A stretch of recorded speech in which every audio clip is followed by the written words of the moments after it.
Amigos, buenas tardes, bienvenidos a 24 horas. Las papeletas para la segunda vuelta electoral del 13 de abril están listas. Su distribución empezará este fin de semana mientras avanza la campaña. Hola, Gaby.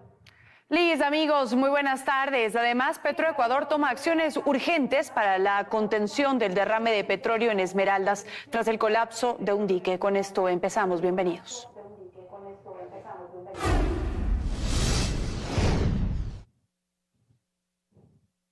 Sí, se trata de un dique de contención en el río Caple, en el cantón Quindindé, que colapsó debido a las fuertes lluvias registradas en la zona, lo que ha provocado una nueva contaminación por petróleo en el afluente. Gregory Rosero se encuentra en Esmeraldas y nos tiene detalles. Hola, Gregory. ¿Qué tal, compañeros en estudios, amigos televidentes en casa? Así es, la noche de ayer, a causa de las fuertes lluvias, colapsó un dique de contención en la provincia de Esmeraldas, lo que agravaría la emergencia ambiental que se registra ahora en esta provincia. Nosotros les contamos más en el siguiente reportaje. Veamos. Ocurrió la noche de este martes, pues las fuertes lluvias provocaron que los diques de contención en el río Caple colapsaran, lo que ha provocado una nueva contaminación por petróleo en el afluente. Según reportes preliminares, la estructura no resistió el incremento del caudal, permitiendo que el crudo se extendiera rápidamente por el río, afectando a las comunidades ribereñas. Perdí 3 hectáreas de cacao. Y no, aquí no estoy perdiendo, ustedes lo ven, todo eso como ya es puro cacao. Aquí ya tenía verde, laureles. Nosotros somos fuertes en sembríos de ciclo corto de esa frutina. Lamentablemente, conforme vemos que va el tema del impacto ambiental, no vamos a poder producir por lo menos por 30 años. A causa de esta emergencia se ha suspendido la captación de agua en la planta de San Mateo para prevenir la posible contaminación por hidrocarburos. El abastecimiento a la población se continuará haciendo mediante 50 tanqueros que recorrerán las diferentes zonas. Hombres de Petroecuador se mantienen realizando los trabajos de limpieza sobre el río Biche, mientras una capa aceitosa continúa avanzando rápidamente sobre el río Esmeraldas. Este nuevo derrame de crudo agrava la crisis ambiental que ha afectado a la región en los últimos días. Y bien, pues el desastre ambiental más grande de la historia en la provincia de Esmeraldas continúa dejando graves estragos acá. Ahora yo me encuentro en el aeropuerto Carlos Concha Torres, esto al norte de la provincia, donde acá están por llegar las autoridades del gobierno, todos los ministros y viceministros del Estado, que justamente vienen a atender esta emergencia de cerca y a darle una solución inmediata. Es la información que nosotros les contamos. Yo me mantendré acá pendiente de la información que se genere y le contaré más en nuestras próximas emisiones de 24 horas. Ustedes continúan con más en estudios, amigos. Una excelente jornada para todos. Lo mismo para ti, Gregory, muchas gracias. El derrame de petróleo ocurrido hace 13 días en Quinindé, en la provincia de Esmeraldas, es el peor de los últimos 25 años. Y es aquí Belén Merizalde para darnos una línea de tiempo sobre incidentes similares. Adelante. Los derrames petroleros son un tema que Ecuador no ha podido superar en más de 50 años. Por ejemplo, entre 2015 y 2021 se registraron más de 900, correspondientes tanto al SOTE como a OCP. Muchos de ellos, por ser de pequeña magnitud, no se convirtieron en noticia.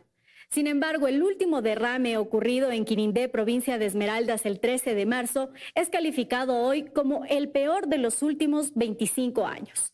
12 días después del hecho, finalmente Petroecuador confirmó que se vertieron 25.116 barriles de crudo. Si hablamos solo de lo que ha ocurrido con el sistema de oleoducto transecuatoriano SOTE, en sus 52 años de operaciones se han registrado 77 roturas. De ellas, 75 terminaron en derrames. El peor fue en el año 1974 con más de 66.000 barriles. En 1987, en cambio, se derramaron más de 57.000 y en 1998 fueron más de 43.000 barriles. El SOTE atraviesa 5 ciudades y más de la mitad de los colapsos ocurrieron en las provincias de Napo y Sucumbíos, mientras que Esmeraldas es la tercera más afectada por estos incidentes que provocan un grave daño ambiental.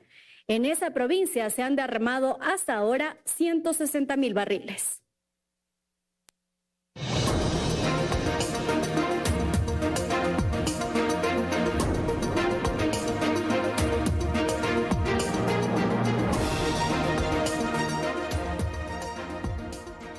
La candidata a la presidencia por la Revolución Ciudadana, Luisa González, visitó Esmeraldas en campaña electoral y habló sobre el proyecto de ley que debatirá la Asamblea para asignar recursos a Esmeraldas, Santa Elena y Sucumbíos mediante la industrialización del petróleo.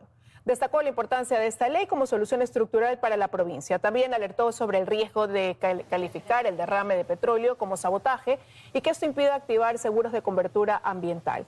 Luego se reunió con empresarios en Quito para escuchar sus inquietudes y presentar su plan de gobierno.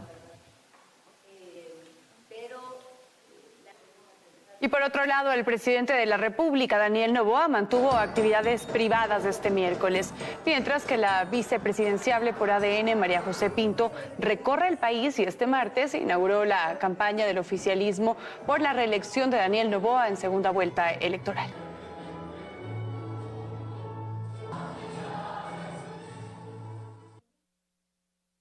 El 100% de papeletas para la segunda vuelta están impresas, según lo confirmó este miércoles el Consejo Nacional Electoral.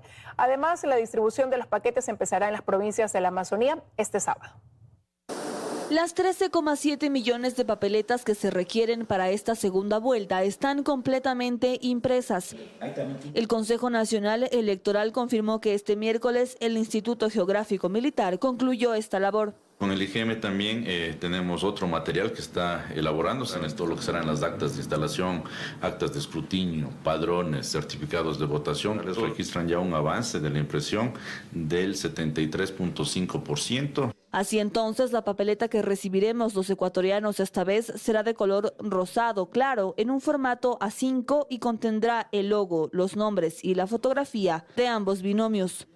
La seguridad es anticopia, antiescáner, tintas reactivas a la moneda, seguridades que únicamente pueden ser develadas a través de dispositivos que únicamente los cuenta el Instituto Geográfico Militar. Con ello, la distribución de los 40.000 paquetes electorales que se requieren a nivel nacional ya puede arrancar este sábado 29 de marzo. Tenemos los despachos de Morona Santiago, Napo, Pastaza, Morellana, Sucumbíos y Galápagos. Luego nos vamos al día 30, que despacharemos Zamora, Chinchipe y Loja. Continuaremos el día lunes con Guayas y Santa Elena. Culminaríamos con Sierra Centro previo a las elecciones.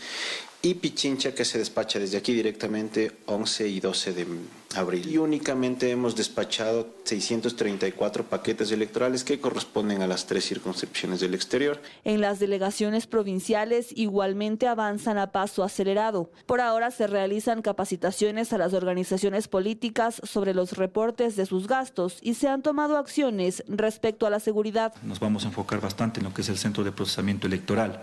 Ahora vamos a reforzar ese sistema de vallado, ya no solo por la parte frontal, sino también por todo el contorno. Sí contemplan el aumento de efectivos en territorio. Para el próximo 3 de abril está prevista una prueba técnica del sistema informático. Para el 6, el simulacro nacional, y desde el 10 arrancan las jornadas de sufragio con los privados de libertad. Lucía Clavijo, Teleamazonas.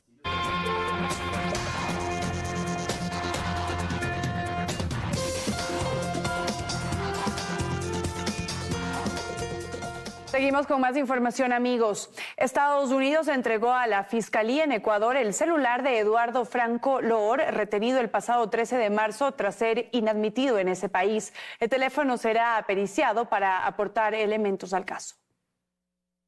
Luego de la revelación de los chats de Augusto Verduga, el llamado caso Ligados ha mostrado cómo la política partidista se metió de lleno en el Consejo de Participación Ciudadana con los consejeros de la Liga Azul. Se analizaron 2 teléfonos de Verduga y varias computadoras cuya información se está materializando y se incorporará de a poco en el expediente. Pero esta vez será el turno del polémico ex consejero Eduardo Franco Loor. La Oficina de Investigaciones de Seguridad de la Embajada de Estados Unidos ha puesto en conocimiento y disposición el teléfono celular retenido a Franco Loor en Estados Unidos el pasado 13 de marzo del 2025. Según se ha notificado a las partes procesales en el caso Ligados, se dice que podría ser de utilidad en la investigación y se solicita se designe un funcionario policial que reciba este dispositivo. En otras palabras, este celular será periciado en los próximos días. Pero ¿por qué sería relevante el contenido del teléfono de Franco Loor? En el dispositivo de Augusto Verduga ya se evidenciaron las pretensiones de la Liga Azul para captar cargos estatales. Incluso desde Participación Ciudadana esta misma semana se resolvió que la institución se presentara como acusadora particular en Ligados. Y esto lo confirmó el pasado lunes su presidente Andrés Fantoni. Dada la gravedad del caso y el posible daño institucional, se recomienda que el Pleno del Consejo de Participación Ciudadana y Control Social autorice presentar una acusación particular dentro del proceso penal en contra de los procesados. Franco Loor, sin embargo, ha sido un personaje incómodo para sus colegas de la Liga Azul. Cuando se consolidaron como mayoría dentro del Consejo de Participación Ciudadana y Control Social, fue quien faltó a la primera sesión en enero por acudir a un acto de la Asamblea Nacional en Venezuela. Eduardo Franco Loor, coordinador nacional general de la Coalición Nacional por la Patria, y fue abogado defensor de nuestro hermano Jorge Glass, injustamente secuestrado por el gobierno derechista extremista de Ecuador. Y esto le valió el reclamo del propio Augusto Verduga vía chat. En referencia a una nota de prensa que muestra el video, Verduga le reclama: mire lo que provoca, doctor. Usted ya no puede realizar ni participar en actos políticos. En la misma línea, coidearios de la Revolución Ciudadana y la Liga Azul en un chat grupal se refirieron a Franco Loor en duros e insultantes términos por el desatino de ir a Venezuela. Quien se identifica como José García: este hombre es un torpe y bobo. Verduga le responde: sí, es un pendejo. Se le dijo que no vaya. Y García insiste: este hombre es un viejo chiflado. Nos jodió por sus vanidades y egos. Cierra Verduga diciendo: nos puso en la picota. Lo cierto es que esta vez será su teléfono cuya información se materialice y se incluya en el expediente del caso Ligados. Estados Unidos ha confirmado la entrega y la pericia se hará en Ecuador. Fausto Yepes, Teleamazonas.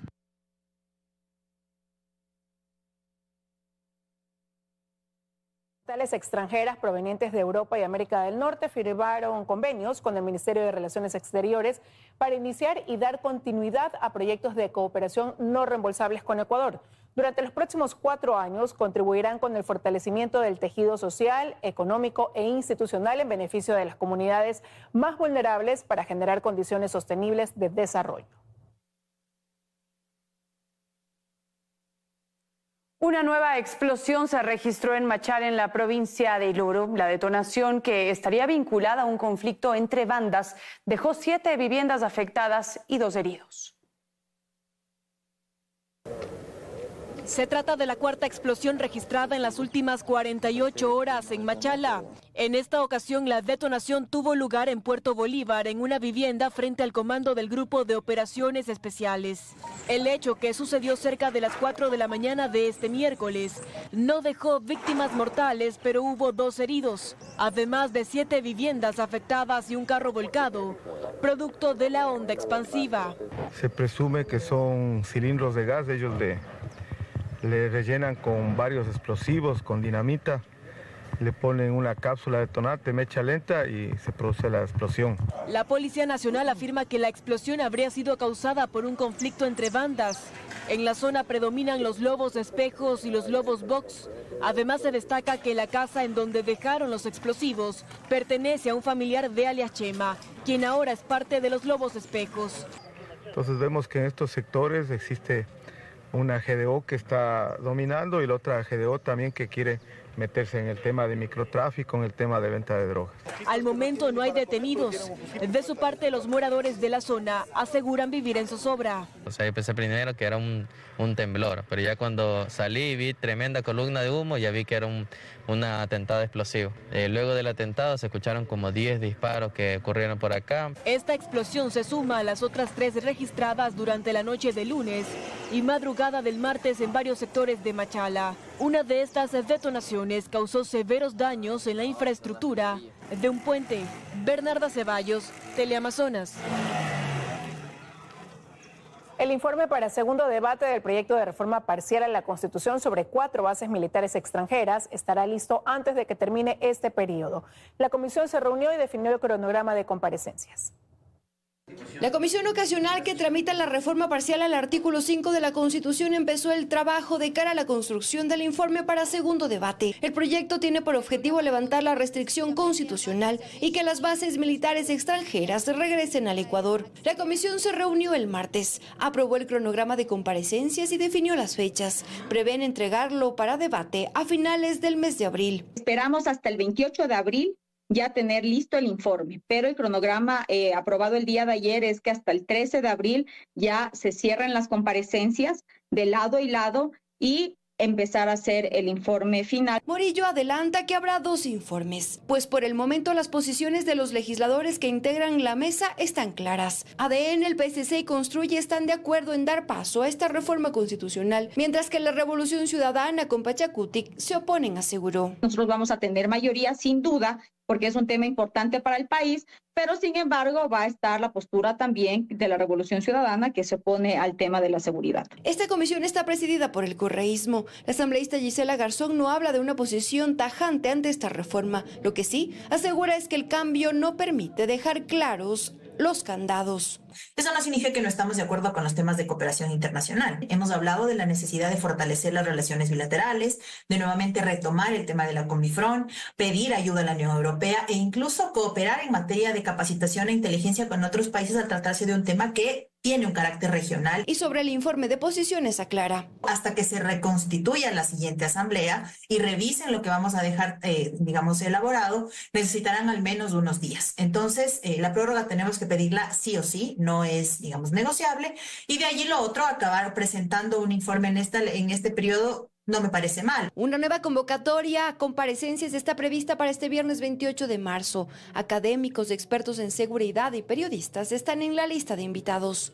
En Quito, Karen Aro, Teleamazonas. Amigos, llegó el momento de una nueva pausa, pero cuando regresemos, el cantón Siccho se encuentra en la provincia de Cotopaxi, está en emergencia por las lluvias. Además, más de 10 leyes tienen pendiente por tramitar la Asamblea Nacional antes de que termine este periodo. Todo esto y más les contamos al volver.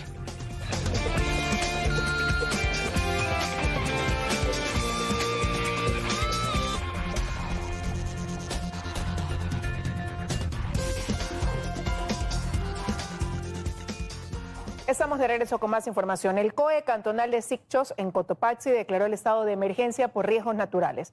Las fuertes lluvias dejaron a varias familias incomunicadas y el río Toachi creció cerca de las viviendas. En el subtrópico de Cotopaxi, en el cantón Sicchos, la filtración de agua lluvia afectó una quebrada en el recinto San Pablo de Aguilla, en la parroquia Las Pampas.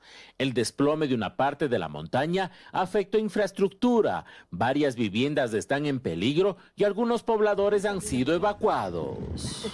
Aquí se perdió específicamente un cañaveral, se perdió todo el trapiche. Estas son herramientas de trabajo, del sustento de las familias que viven en el sector. De esto se perdió todo el terreno, se perdió animales menores que se fue en el derrumbe y 3 familias han tenido que abandonar los hogares.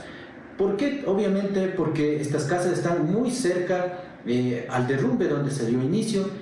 El deslizamiento de tierra ha dejado incomunicada una parte de la población de San Pablo de Aguilla.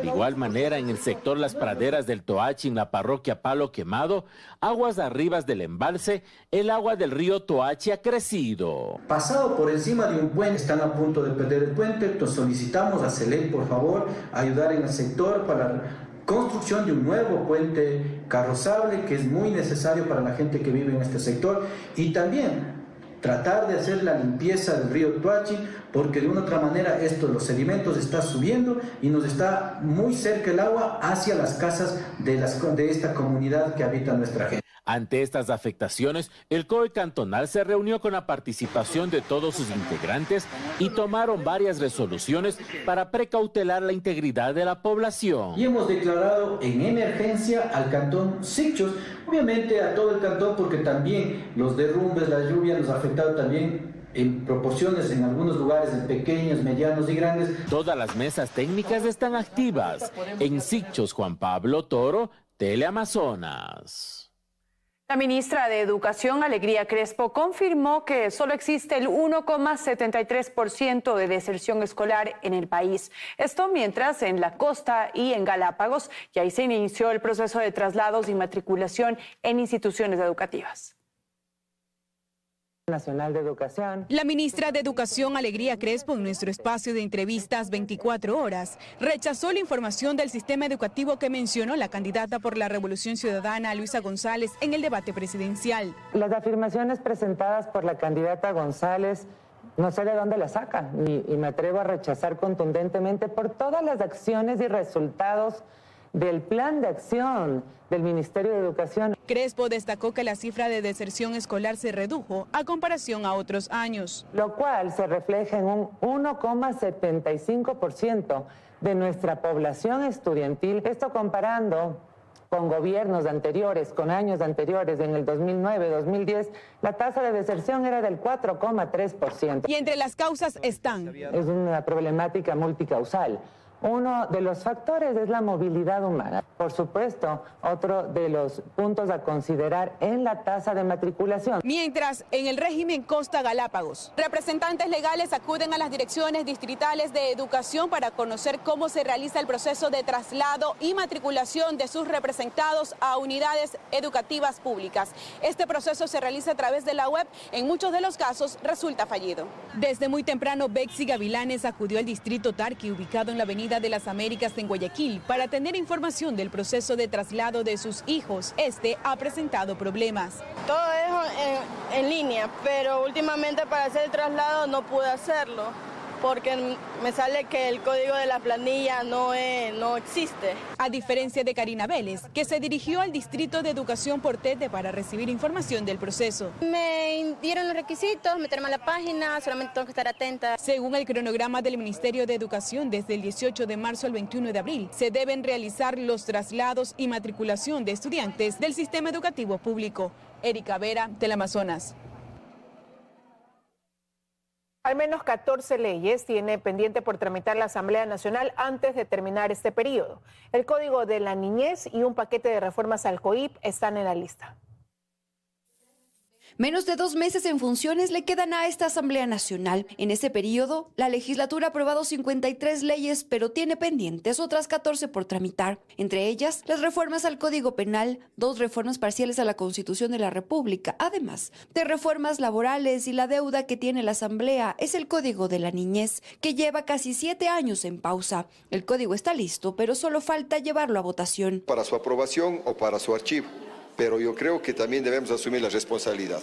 Si es que hay ese apoyo, y espero que así sea, tendremos ya un código de la niñez que tanta falta hace. Nos ha dispuesto también el tratamiento en relación a los fondos para lo partidario, para los movimientos políticos. La Asamblea tiene que debatirlo. Nosotros no podemos evadir estas demandas del pueblo ecuatoriano. La crítica de las bancadas es que en estas últimas semanas, previas a la segunda vuelta electoral, quien preside la Asamblea, la legisladora del correísmo Viviana Veloz, ha priorizado en el orden del día el tratamiento de resoluciones, exhortos y condecoraciones que no tienen efecto jurídico alguno. Y las resoluciones que se han aprobado en el Pleno, sin duda alguna, son con tinte electoral. No son con un tinte de incidencia directamente para solucionar los problemas de la gente. En realidad, lo que nosotros siempre vamos a buscar es el bienestar del país, y en este caso no se puede jugar con la economía del país, no se puede seguir modelos de dictaduras socialistas. Días atrás, el secretario general de la Asamblea hizo un balance de la agenda legislativa. Estaban pendientes 17, pero en la última semana el Pleno de la legislatura aprobó 3 más. Por lo tanto, son 14. De esas, 7 están para primer debate y las otras 7 para segundo. La Asamblea ha cumplido su trabajo. Hay que ver qué entidades han vetado totalmente los proyectos y no han emitido los reglamentos correspondientes para su aplicación efectiva. En las últimas semanas el trabajo se aceleró. El Pleno tramitó y aprobó en segundo debate 3 nuevas leyes en los últimos días. Entre ellas, la ley que, a decir del secretario, era la única que estaba pendiente en materia de seguridad. Se trata de la Ley de Servicio Militar Voluntario. Así también esta semana se aprobó la Ley Orgánica para el Transporte Terrestre y la Ley de Primera Infancia. En Quito, Karen Aro, Teleamazonas.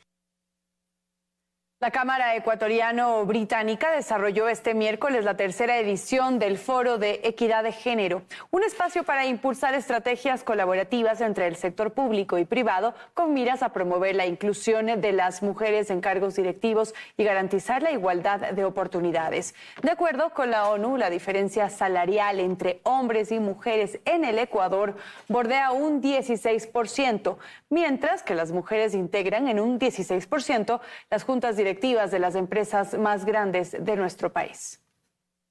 En efecto, el rol de una mujer es diferenciador y es un buen negocio para las empresas, y esta participación equitativa en directorio y salarial genere una mayor productividad para las empresas, que no sea un tema de cumplir una ley, sino un tema que realmente se demuestre en estos indicadores. De allí la importancia, y que nosotros respaldamos e invitamos a que cada vez más empresas, y como digo, sector público, privado, organismos internacionales y demás, se midan. Es importante medir esta participación, saber en qué temas podemos seguir mejorando.